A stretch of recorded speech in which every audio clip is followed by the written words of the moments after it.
नमस्कार, स्वागत है आप सभी का इंडिया वॉइस में। मैं हूं आपके साथ सुनील चौहान और आप देख रहे हैं खबर दिन भर।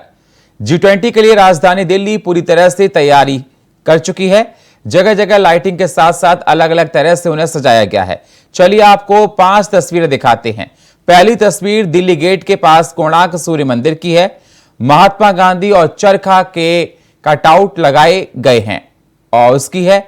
दूसरी तस्वीर राजघाट की है। तीसरी तस्वीर राष्ट्रीय आधुनिक कला संग्रहालय के बाहर से है। चौथी तस्वीर भारत मंडपम के पास भैरव रोड पर भारतीय संगीत वाद्य यंत्र को दर्शाती हुई मूर्तियां रखी हुई हैं, उसकी है। वहीं पांचवी और आखिरी तस्वीर सेंट्रल दिल्ली पुलिस के मोबाइल पुलिस स्टेशन लॉन्च की है। तो ये 5 तस्वीरें आपको हम दिखा रहे हैं, टेलीविजन स्क्रीन पर आप देख रहे हैं। ये दिल्ली की हैं जो G20 के लिए सज धज कर तैयार है। प्रधानमंत्री नरेंद्र मोदी गुरुवार सुबह 18वें पूर्वी एशिया शिखर सम्मेलन और 20वें आसियान भारतीय शिखर सम्मेलन में भाग लेने के लिए इंडोनेशिया पहुंचे। जकार्ता इंटरनेशनल एयरपोर्ट पर प्रधानमंत्री का औपचारिक स्वागत किया गया। आसियान भारत शिखर सम्मेलन को संबोधित करते हुए पीएम मोदी ने कहा कि आसियान भारत की एक्ट ईस्ट पॉलिसी का केंद्रीय स्तंभ है। भारत की इंडो पैसिफिक पहल से भी आसियान क्षेत्र का प्रमुख स्थान है। वैश्विक अनिश्चितताओं के माहौल में भी हर क्षेत्र में हमारे आपसी सहयोग में लगातार प्रगति हो रही है। योर मैजेस्टी, एक्सेलेंसीज, हमारी हिस्ट्री और ज्योग्राफी भारत और आसियान को जोड़ते हैं। साथ ही साझा वैल्यूज, क्षेत्रीय एकता, शांति, समृद्धि और मल्टीपोलर वर्ल्ड में साझा विश्वास भी हमें आपस में जोड़ता है। आसियान भारत की एक्ट ईस्ट पॉलिसी का केंद्रीय स्तंभ है। भारत आसियान सेंट्रलिटी और इंडो पैसिफिक पर आसियान के आउटलुक का पूर्ण समर्थन करता है। पिछले वर्ष हमने भारत आसियान फ्रेंडशिप ईयर मनाया और आपसी संबंधों को एक कॉम्प्रिहेंसिव स्ट्रेटेजिक पार्टनरशिप का रूप दिया। योर मैजेस्टी, एक्सेलेंसीज, आज वैश्विक अनिश्चितताओं के माहौल में भी हर क्षेत्र में हमारे आपसी सहयोग में लगातार प्रगति हो रही है। इस वर्ष की आसियान समिट की थीम है ASEAN matters, epicentrum of growth. ASEAN matters क्योंकि यहां सभी की आवाज सुनी जाती है और ASEAN is epicentrum of growth क्योंकि वैश्विक विकास में आसियान क्षेत्र की अहम भूमिका है। वसुधैव कुटुंबकम, one earth, one family, one future की यही भावना भारत की G20 अध्यक्षता की भी थीम है। हिस्ट्री और ज्योग्राफी भारत और आसियान को जोड़ते हैं। साथ ही साझा वैल्यूज, क्षेत्रीय एकता, शांति, समृद्धि और मल्टीपोलर वर्ल्ड में साझा विश्वास भी हमें आपस में जोड़ता है। आसियान भारत की एक्ट ईस्ट पॉलिसी का केंद्रीय स्तंभ है। भारत आसियान सेंट्रलिटी और इंडो पैसिफिक पर आसियान के आउटलुक का पूर्ण समर्थन करता है। भारत के इंडो पैसिफिक इनिशिएटिव में भी आसियान क्षेत्र का प्रमुख स्थान है। कांग्रेस की भारत जोड़ो यात्रा को गुरुवार को 1 साल पूरा हो गया। इस मौके पर कांग्रेस नेता पवन खेड़ा ने प्रेस कॉन्फ्रेंस कर कहा कि आज भारत जोड़ो यात्रा की पहली वर्षगांठ है। राहुल गांधी की यात्रा अभी समाप्त नहीं हुई है। यात्रा कभी मणिपुर में दिखाई देती है तो कभी आजादपुर सब्जी मंडी में और लद्दाख में नजर आती है। ऐतिहासिक भारत जोड़ो यात्रा की पहली वर्षगांठ पर मैं भारतीय राष्ट्रीय कांग्रेस की तरफ से, भारत की तरफ से, इंडिया की तरफ से, हिंदुस्तान की तरफ से लाखों निस्वार्थ और निडर भारतीयों का धन्यवाद करता हूं, जिन्होंने न केवल कदम जोड़े, जिन्होंने दिल जोड़े और ये यात्रा 145 दिन, 4000 किलोमीटर, ये सब आंकड़े आपके पास हैं, लेकिन ये यात्रा मुझे नहीं लगता कि मीलों और किलोमीटरों में नापी जा सकती। ये यात्रा सैकड़ों भाषाएं, लाखों आहें, करोड़ों उम्मीदें, इन सब के रास्ते से होती हुई भारत के दिल में समा गई। भारत जोड़ो यात्रा का इतिहास स्याही से नहीं लिखा जा सकता, ये पसीने से लिखा गया है।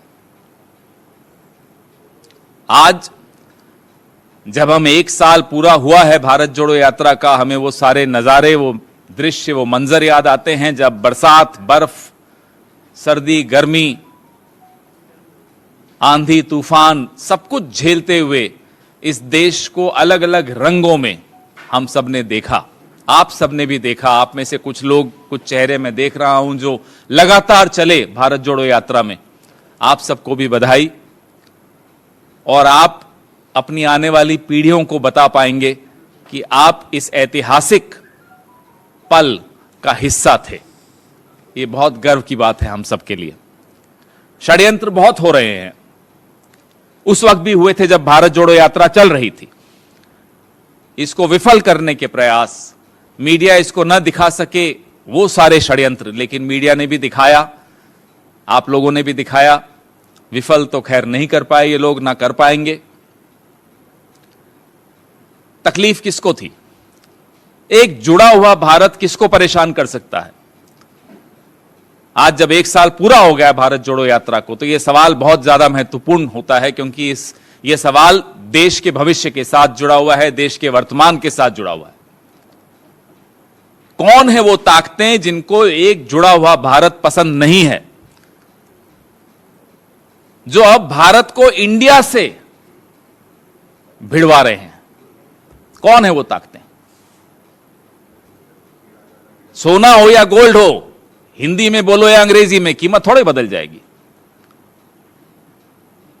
तो ये जो षड्यंत्रकारी ताकतें हैं, इनका चेहरा बेनकाब हम एक राजनीतिक दल हैं, हमें करने की आवश्यकता नहीं है। आप मीडिया हैं, आपको करने की आवश्यकता नहीं है। प्रत्येक भारतवासी इस चेहरे को पहचान चुका है जो भारत को इंडिया से लड़वाना चाहता है। उदयनिधि के सनातन पर दिए बयान के बाद सियासी पारा हाई है, जिस पर अलग अलग प्रतिक्रिया देखने को मिल रही है।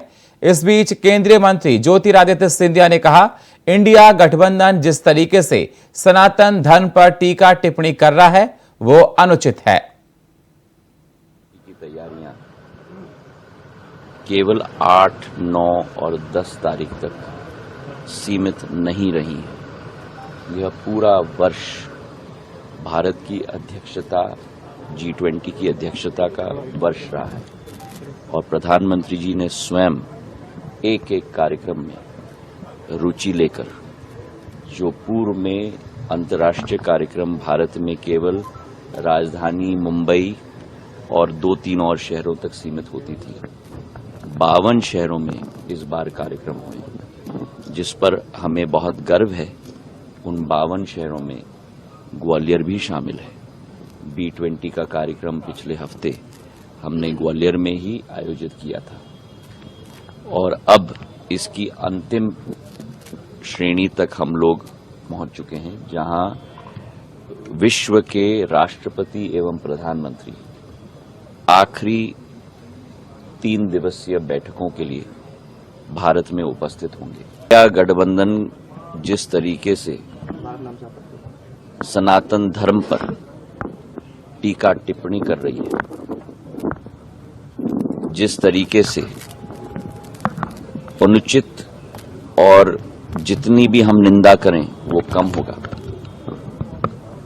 उनका कहना है कि सनातन धर्म का विनाश होना चाहिए, सनातन धर्म पूर्ण रूप से नष्ट हो जाना चाहिए। यही है इंडिया गठबंधन का असली चेहरा, जो मध्य प्रदेश की जनता और देश की जनता के समक्ष मैं रखना चाहता हूं। ये एक गुट 28 दलों की देश को विनाश के पथ पे ले जाने के लिए, सनातन धर्म को नष्ट करने के लिए, भ्रष्टाचार व्यापक करने के लिए, तुष्टीकरण व्यापक करने के लिए, यही इनका असली चेहरा है। वक्त एक छोटे से ब्रेक का है, मिलते हैं एक छोटे से ब्रेक के बाद। ब्रेक के बाद स्वागत है आप सभी का। रुक करते हैं अगली खबरों का। आज गुरुवार को टीएमसी सांसद डेरेक ओब्रायन ने दिल्ली पुलिस को एक पत्र लिखा है। इस पत्र में उन्होंने लिखकर दिल्ली में 3 स्थानों पर विरोध प्रदर्शन करने की अनुमति मांगी, जिसमें 2 अक्टूबर और 3 अक्टूबर को मनरेगा योजना के तहत मजदूरी से वंचित पश्चिम बंगाल के श्रमिकों को शामिल करते हुए लोधी स्ट्रीट यानी कि केंद्रीय मंत्री गिरिराज सिंह का आवास, कृषि भवन और जंतर मंतर पर प्रदर्शन करने की अनुमति मांगी गई, जिसको लेकर पश्चिम बंगाल सरकार में मंत्री शशि पांजा ने भी कहा कि बंगाल विधानसभा चुनाव हारने के बाद भाजपा और केंद्र सरकार ने बंगाल की जनता से बदला लिया है। 2021 विधानसभा के चुनाव बंगाल में बीजेपी हार गई और तृणमूल कांग्रेस जीत के तीसरी बार सरकार बनाई, लेकिन बीजेपी और केंद्र सरकार बदला लिए हैं बंगाल की जनता से। मनरेगा के स्कीम के पैसे बंद किए गए दिसंबर 2021 से। मनरेगा का फंड बंद है, इसका भारी प्रभाव पड़ा है गांव में, हमारे बंगाल में। पुरुष और खासतौर से महिलाएं भी जो इस 100 दिन में काम करते हैं, 100 डेज में काम करते हैं, उन पे भारी नुकसान हुआ है। इसके विरुद्ध तृणमूल कांग्रेस के हमारे नेशनल जनरल सेक्रेटरी अभिषेक बंदोपाध्याय एक धरना का ऐलान किए हैं कि दिल्ली में होगी ये धरना, लेकिन इस धरना की परमिशन अब तक दिल्ली पुलिस नहीं दे रही है। दिल्ली पुलिस को कौन चलाता है? केंद्र स्वराष्ट्र मंत्री अमित शाह जी। और आप जो ये परमिशन नहीं दे रहे हैं, ये गणतंत्र विरोधी है और तृणमूल कांग्रेस लड़ेगी, क्योंकि ये गलत है, ये नाइंसाफी है। 21 स्टेट इलेक्शंस इन बंगाल।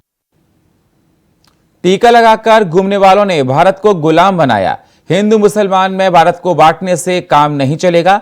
बना लो मंदिर और तोड़ दो मस्जिद, इससे भारत नहीं चलेगा। ये बातें राजद के प्रदेश अध्यक्ष जगदानंद सिंह ने कही हैं। जगदानंद बुधवार को पार्टी दफ्तर में एक कार्यक्रम को संबोधित कर रहे थे। यहां उन्होंने कहा कि भारत गुलाम किसके समय में हुआ है? क्या उस समय कर्पूरी ठाकुर थे, लालू प्रसाद थे, राम मनोहर लोहिया थे, या लोग तो उस समय नहीं थे, बल्कि टीका लगाकर घूमने वाले लोग थे। टीका लगा के घूमने वाले ने भारत को गुलाम बनाया था।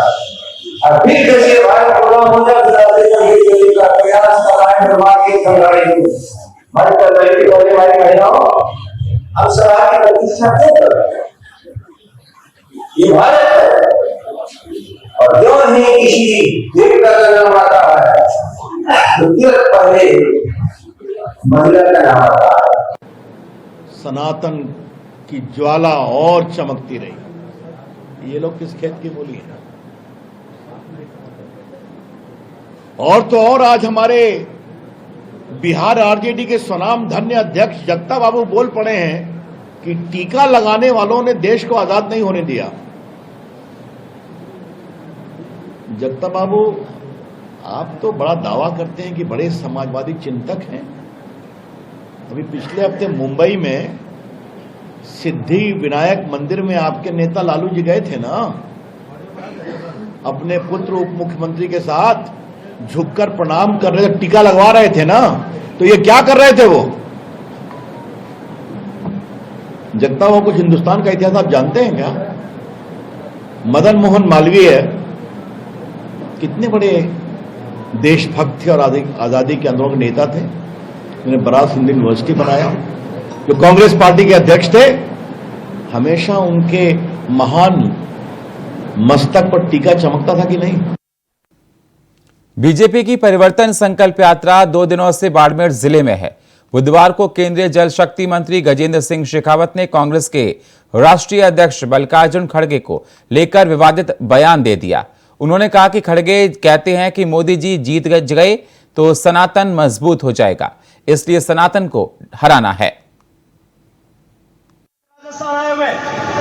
इन्हीं खड़गे साहब ने कहा था कि मोदी जीता तो सनातन मजबूत हो जाएगा और इस सनातन को हमको हराना है। तेरे बाप वहां से जो है खिलजी आए थे, गौरी आए थे, गजनबी आए थे, गुलाम आए थे, शक आए थे, हूण आए थे, कुषाण आए थे, यवन आए थे, तुर्क आए थे, अरब आए थे, खलीफा आए थे, औरंगजेब जैसे लोग भी आए थे।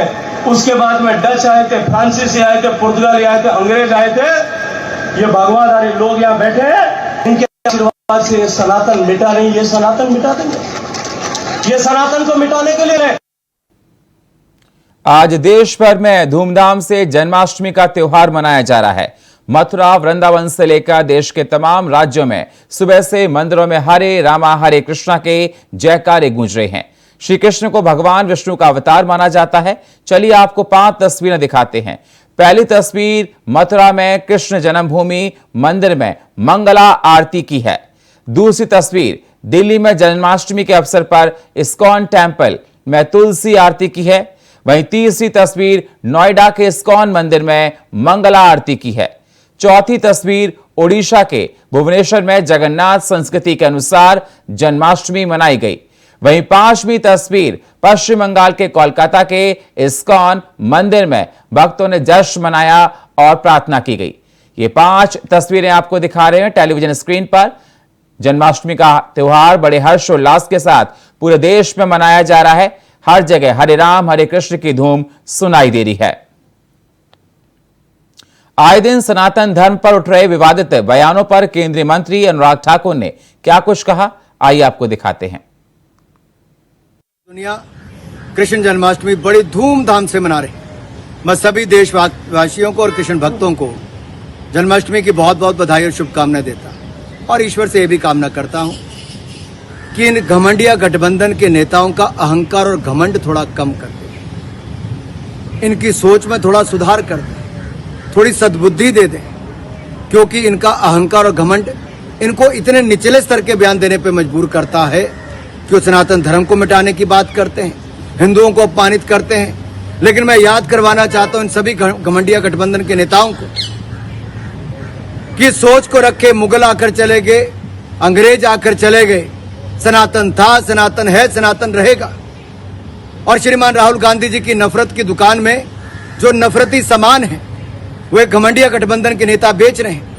एक के बाद दूसरा हिंदू समाज को, हिंदू धर्म को और सनातन धर्म को अपमानित करने का कार्य कर रहे हैं। ये देश कभी स्वीकार नहीं करेगा। लेकिन सवाल ये खड़ा होता है कि श्रीमान राहुल गांधी कहां सो रहे हैं? जागिए राहुल जी, ये नफरत का बाजार जो आप फैला रहे हैं, देश से माफी मांगने का समय आया है। आप देश को बताइए, क्या इनके बयानों से आप सहमत हैं? क्या ये कानून का उल्लंघन नहीं? क्या ये संविधान का उल्लंघन नहीं? क्या संविधान की धज्जियां नहीं उड़ाई जा रही? क्या ये हेट स्पीच नहीं? अगर है तो क्या घमंडिया गठबंधन के नेताओं को देश से माफी नहीं मांगनी चाहिए? और कांग्रेस का हाथ इस नफरती नेताओं के साथ क्यों? आपकी चुप्पी, आपका मौन ये दिखाता है कि राजनीति आपको ज्यादा प्यारी है और हिंदुओं का अपमान करने की लगातार प्रयास जारी है। लेकिन एक बात मैं स्पष्ट कर दूं, सनातन धर्म का अपमान नहीं सहेगा हिंदुस्तान। और फिलहाल खबर दिन भर में इतना ही। बाकी खबरों के लिए आप बने रहिए इंडिया वॉइस के साथ। तब तक के लिए नमस्कार।